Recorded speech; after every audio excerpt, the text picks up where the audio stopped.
Welcome to the channel, everyone. This video kicks off a brand new series I'm tentatively calling Let's Break It Down. In this series, I'll be diving into specific stages from matches that stood out to me, whether it was because of an interesting rule, a unique setup, or a gamer way to approach that stage. I'll walk you through how the stage was designed, how I shot it, and why I chose that approach, all while explaining the rules that made it possible. I'll also share strategies tailored to the division I'm shooting, which may help you at your own matches.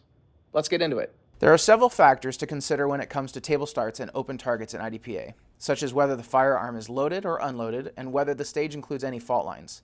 These details significantly impact your approach to the stage and your reload strategy. In most IDPA divisions, the default loaded start condition allows for a +1, meaning the firearm can have one round in the chamber as well as a division capacity magazine inserted.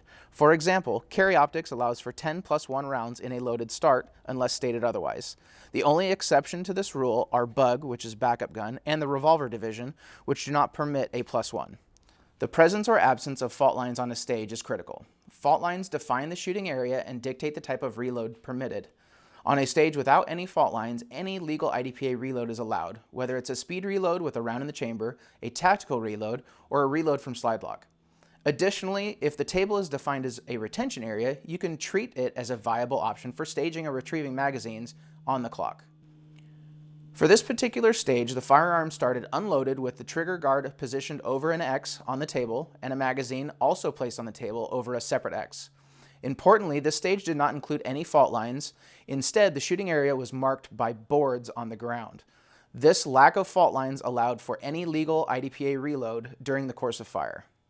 In this setup, I began fully exposed to all targets, and the table was considered a retention area, so I didn't have to retrieve the magazine on the table, but I chose to for my reload because it was conveniently placed right there in front of me.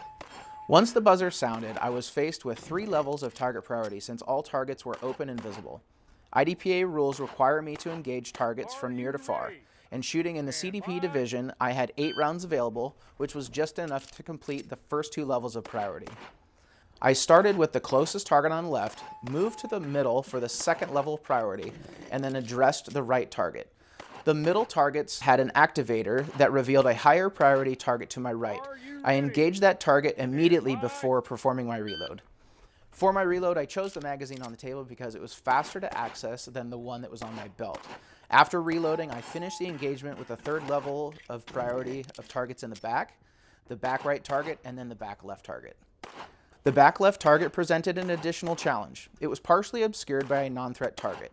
To ensure a cleaner shot and reduce the risk of hitting that non-threat, I adjusted my position slightly by stepping back into the left, still within the shooting area, which opened up a better scoring zone. One key takeaway from this stage was an early grip issue. During my initial target engagement, I noticed one of my shots didn't land in the 0 zone of the scoring area.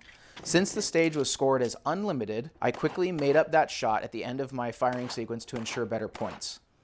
This stage required precise planning and execution, and adapting my stage on the fly was crucial in achieving a solid performance.